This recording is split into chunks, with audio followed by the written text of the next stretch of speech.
Good afternoon, good day, good morning. Welcome to Monday. I'm Executive Pastor Tawana Grant. I am so excited to have you with me on today as we continue in our learning, our lunchtime learning here on the Juice Radio and Talk Show. I would encourage you to go ahead on our YouTube, subscribe. If you're on Facebook, like and share. We want to make sure that we give others this information that can help them grow and prosper in their business. Today, we're continuing in our series about we're going back to money management. We were talking about you as the visionary leader and how you can enable yourself to grow the business personally. But today, we're going to be talking about mastering profit margins for business success. So get ready as we go forward in Money Monday on today.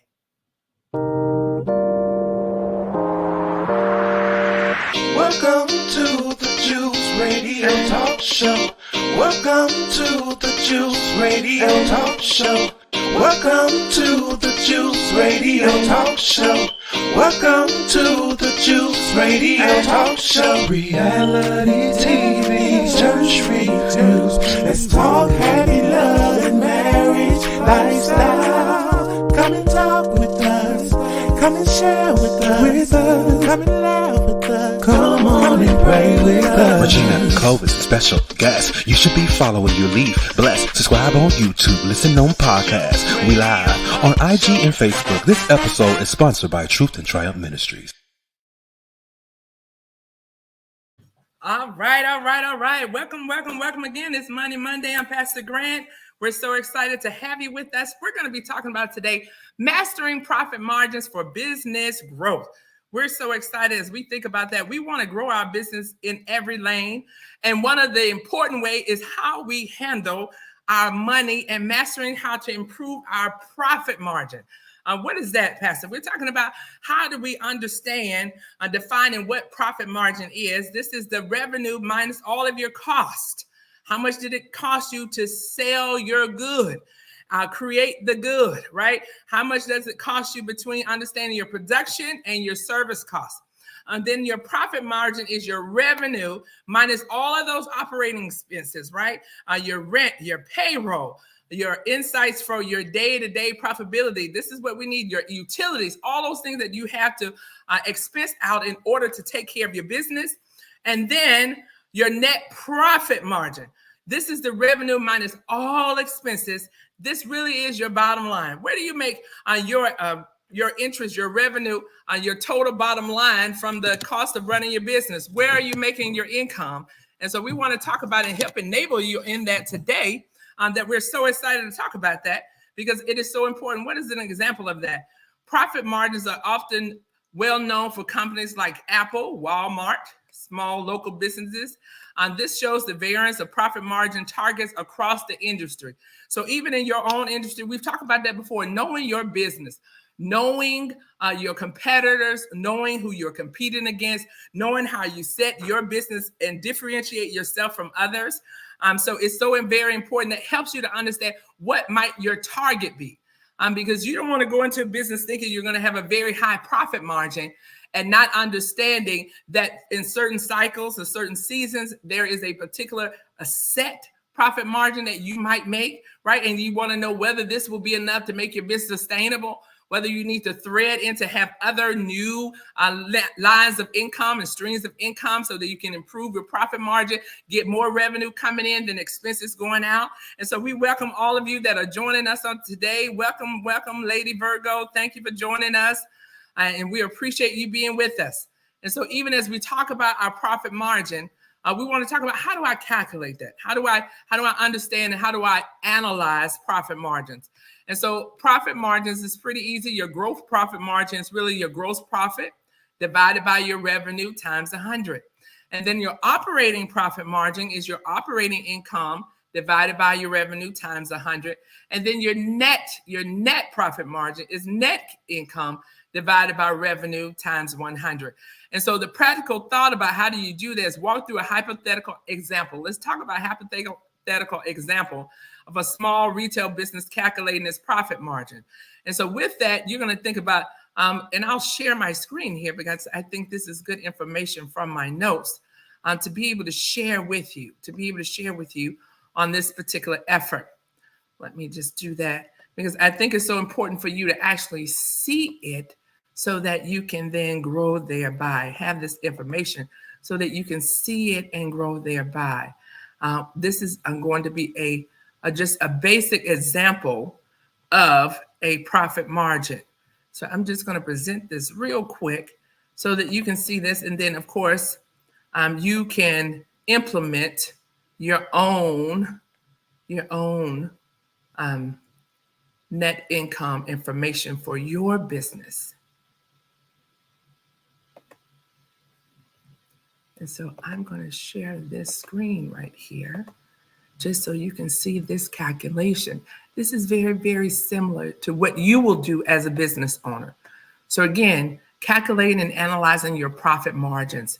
Here's what you want to do. You want to take the basic calculator, amen, of how to calculate your funding, right? Gross profit margin. Again, we talked about that, operating profit margin, net profit margin. But here's a very practical, very easy example. So if you have a revenue of $10,000 and then you have a gross revenue of $6,000 and it equals to $4,000 gross profit, gross margin equals 40%, right? Operating profit. So you have a gross profit minus your operating expense, which is $2,500, which equals to $1,500 operating profit and a margin of 15%. So again, you're taking what you have as gross profit divided by your revenue, right? And then you times it times 100 to get your profit margin. So here, operating profit is another, it would minus your other expenses is $500 equals 100 net profit. And your net profit is 10% of what you have gained, 10% of what you have gained. And so we want to understand, okay, now that we have an idea about what our profit margin is, then how can we improve our profit margin? How can we have it where we make more money and spend less on expenses? How can we get more in profit than we do in expenses? Some of the ways is increasing your revenue, right? We always talk about either you increase what you're coming in or you decrease what you're sending out. That's how you improve your profit margin, what you have in the gap, what's left for your business. So with increasing your revenue, you can consider a few things. One of them would be upselling and cross-selling. What do you mean? Techniques to increase your average transaction value. So you'll see that in restaurants when they said, oh, add on the fries. Or they'll say, here's an add on the lobster tail, or add on some shrimp to your meal. These are what's considered upselling or cross-selling. Well, they might say, well, if you get this tire, we also give you this kind of oil change at a reduced price. It's called cross-selling. Not only do you get a customer who's buying one of your items, but when you make it attractive, when you give them an incentive, they're able now to say, oh, I would like that too. It makes sense. So you can either upsell, right? Add in something additional, upsell it, make it a better meal or make it a better experience. Hey, you could have a better experience if you add on this for $25 versus our standard price, which is $40. And therefore, it looks like a great incentive and you're upselling. Or you can cross-sell, right? You can say, listen, if you buy this one product, you'll also get one of these half price. That is cross-selling, giving them an opportunity for you to have a higher transactional value with that one client, right? With that one customer.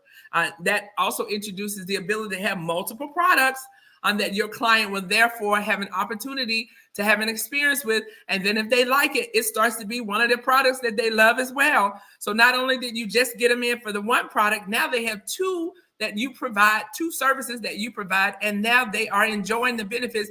But you as the business owner, you now have upsold or cross-sold your value in the organization, which increases your revenue. Another thing, again, is in order to increase revenue is look at product diversification. What are some things? Introduce some new products or introduce some new services that attract different customers. A lot of times we become comfortable in our business, we become comfortable in our service, and this is what I do, and that is fine. But there are oftentimes opportunities where you can look at it, how can I add value to what I already do without increasing much of a expense, right? Think about it. Chick-fil-A, with the Chick-fil-A fingers, or you can have Chick-fil-A nuggets, still Chick-fil-A, right? It's still the chicken. And so how can you now take, oh my goodness, how some companies will take what is left and they recycle it to make something new. I know about the cookie company, how now they make the cookie crumbles. And so they take the little dough that is left when it's outside of the mold, and instead of throwing that dough away, they remold it again and they make them the cookie crumbles. And so this is kind of the creativity or the innovation or ingenuity that you have to use even in your business, so that you take what is left. How can I take what is left and don't throw it away? Don't make it waste. But then how can I take it and use something greater with it? Some of us have services that we're providing. And so instead of taking it and just doing one service, how can you do that one service to a diversified area of customer base?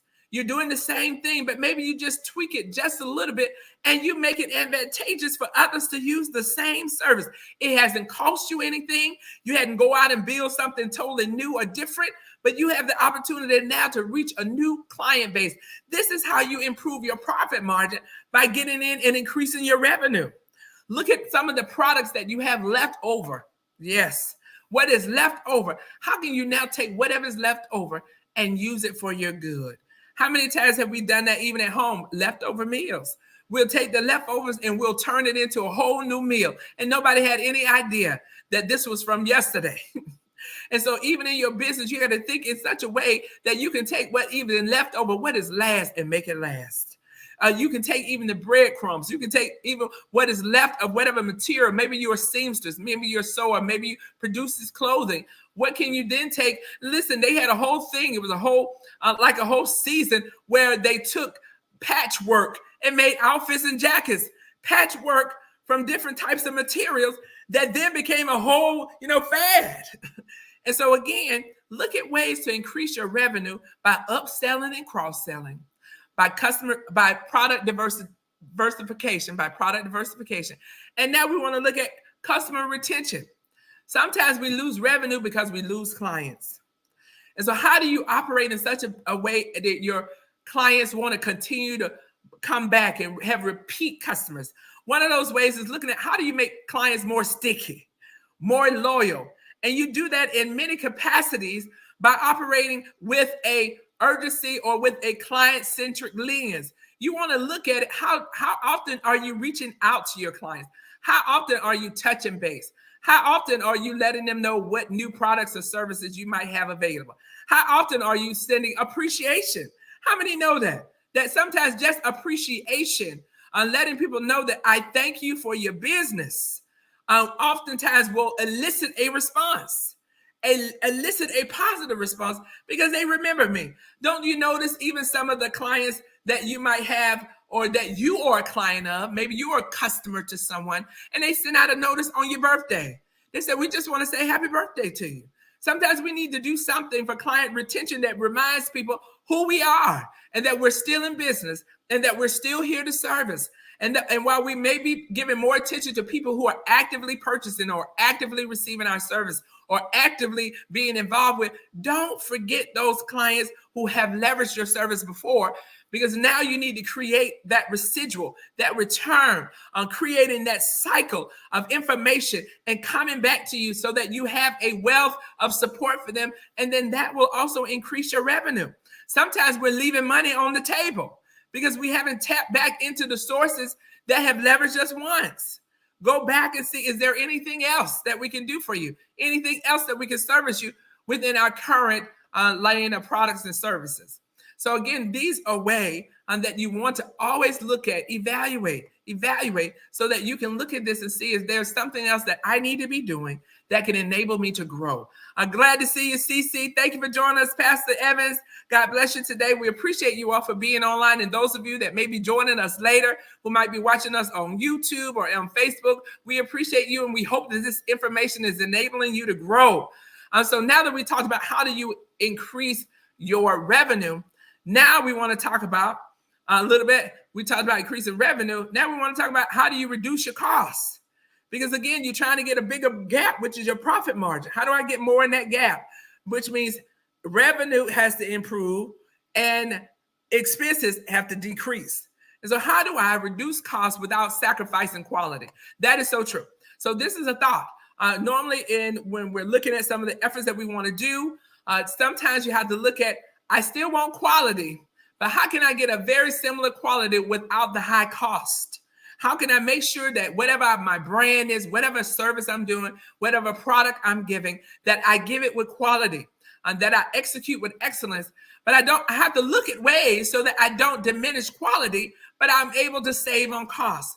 So some of those ways that you can do that with your business is look at negotiating with some of your suppliers. And that is a very strategic move, because while you are trying to build loyalty, some of your return vendors that you're using all the time, they should be wanting to create stickiness with you. If you're the business owner and you're the one that's paying your vendor, they should be wanting to create some stickiness with you. So one of the things that you can do is make sure that you reach back out to them and negotiate maybe some better rates. Negotiate on raw materials and on their services and see, because maybe sometimes with the extended contracts, you can get a better rate. So maybe when you were starting out, maybe you did something 6 months or 1 year, but now you've used their services. You recognize that they're a good partner with you. You recognize that they can thread end to end with your business, that they're doing things in the way that you would like to see them done. And so now you can consider maybe a longer extended partnership. And with that, you want to get some advantage for it. If I'm going to give you partnership with my business, then I want to see something that is going to be of a benefit to me. And one of those things is revisiting your rate, negotiating with your suppliers, so that will reduce your expenses, right? Again, we want to expand that gap. So we want to reduce some of our expenses. The next thing we want to consider, again, there are a lot of things based on your business, based on your field, whatever you're doing, that you want to pursue and evaluate. But here's some key points that you can start with. The second point in trying to reduce costs is streamlining your operations. You need to look at how can you cut costs through automation. How do you cut costs, right? Because sometimes we're paying people to do things manual, which might be a heavy load to your budget for your personnel. Maybe you can look at some automation that can help you make it more efficient and also save in cost expense. You might also want to look at outsourcing. What are some things that we're doing internally that's costing us a lot of money, maybe on our rental of our space, maybe on the utilities, maybe it's costing you extreme amount of effort. And there's a way to outsource it to others who do that readily and efficiently and effectively, but much less cost than what it's costing you. We talked about looking at how much does it cost you to run your business. And so when you know those and you can evaluate from that perspective, then you can make that kind of decision to say, wait a minute, it's costing me $5,000 a month to operate this business in my own set of obligations, right? The infrastructure, the retail, the people, the materials. But if I outsource this to a company who's doing it every day and they're telling me they'll charge me $1,000 to do it, I've just now save a significant amount of my operating expense by letting them do that one particular component of my business. And so you have to evaluate from that perspective, does it make sense to streamline operations and then to leverage our business with another partner who does that same thing very well? That is always a decision. I know it's a hard call to make. Anytime that we're going to make a decision that pivots and influences our operation, which is the heart of the business. The heart of the business is making sure you produce the product or the service. Without the business, the product, or the service, you won't have clients to serve, right? And so it is a difficult decision to make, but it's one that you always need to consider. It is never off the table to be able to align the partnership that makes things go better. A lot of partners operate, I've seen this in restaurants all the time. They don't hire a baker. They don't oftentimes hire someone to do that type of providing desserts because that's not what they do. They're a steak restaurant. But in many instances, based on the profitability or the expense, they will hire services from a bakery or hire services from a cake or dessert place, and they will have their items brought in fresh every morning, fresh every day. And that doesn't diminish who they are as a business or as a restaurant, but it has added value because they have reduced the cost associated to making desserts. They've reduced the cost associated with having a baker, and then also the use of equipment in the kitchen. Now they can leverage all of the equipment to what they do the best, to what they have the most skill sets in, and what they are the most efficient, yet they have provided this service to their clients, which adds to the experience.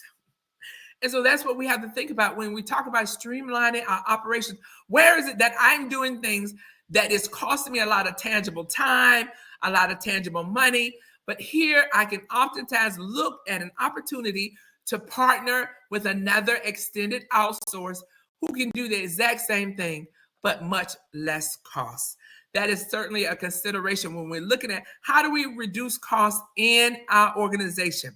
And then lastly, on this point, again, there's a lot to talk about in these. We have 30 minutes, so I try and give you what I consider to be a good summary of some good hits that if you pursue and if you look at it and evaluate it, you can get a good win. And I say that because you can do a whole lot of things, but what is the thing that you need to do that will give you the best benefit? That's really what you need to look at. I always say all the time, we can do a good thing, but we need to be doing the God thing.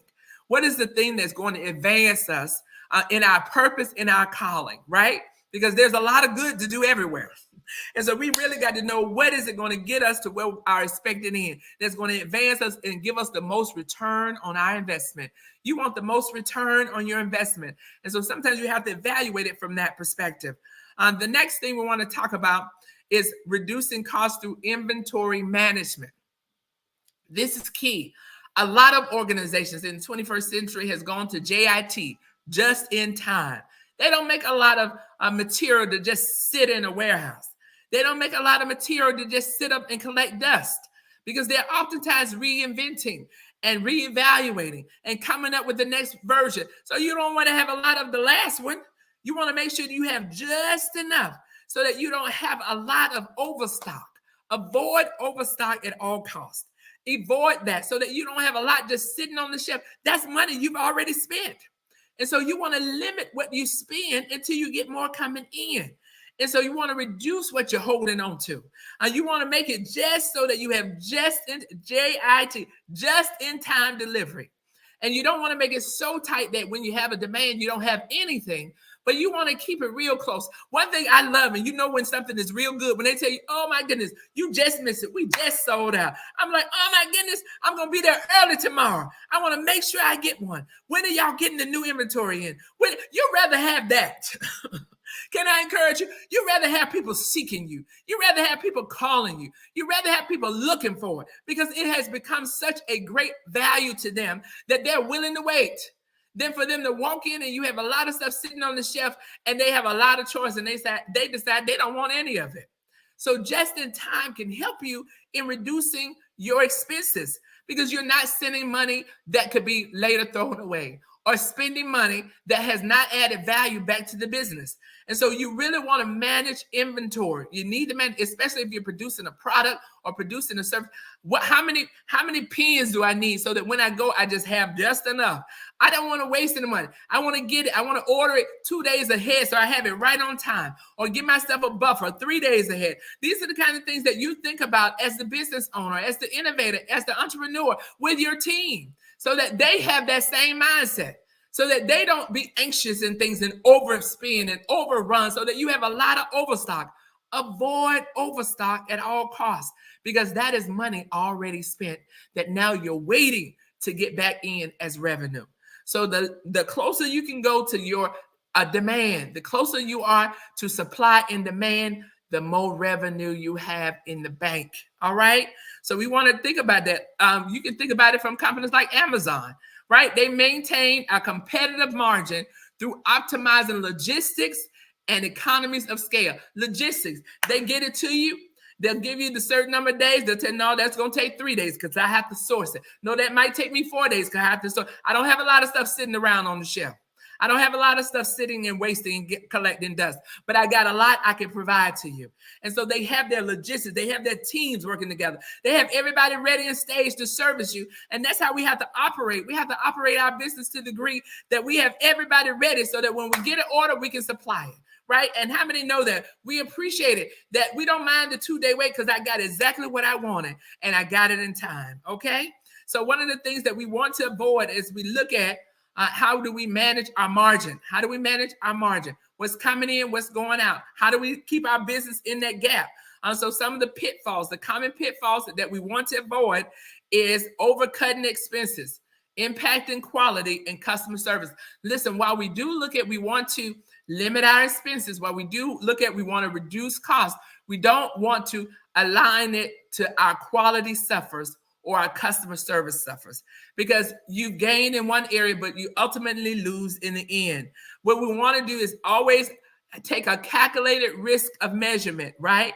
We want to measure it to the degree that we win and the client wins too. We want to measure it to the degree that our customers receive what they need and we receive the revenue.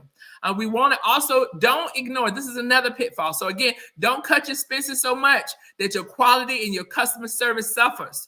Don't cut down so much that the people come in, you start saying, no, I used to give them 2. Now I'm starting giving them 1.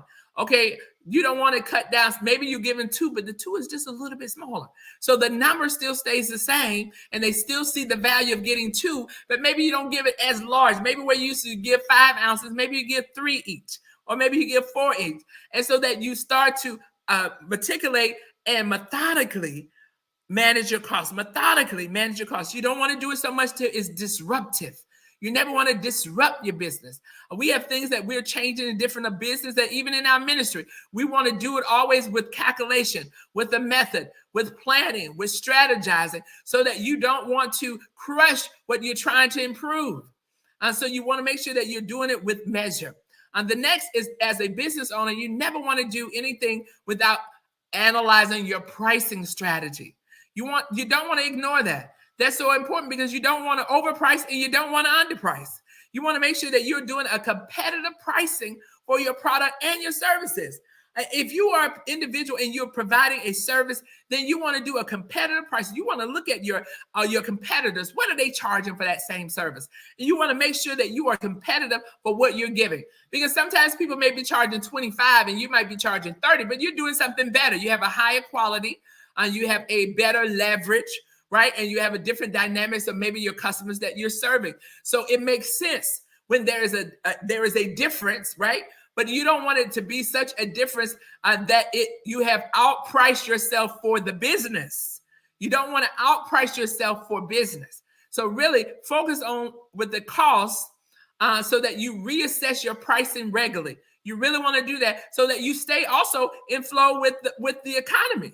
You don't want to still be charging somebody less, and you still have a lot of people, but you realize you have a lot of people, but you haven't really made what you should be making for now. This is a new season and a new day. So you need to always be looking at pricing and how do I level set against my clients, my competitors, and what I need for revenue.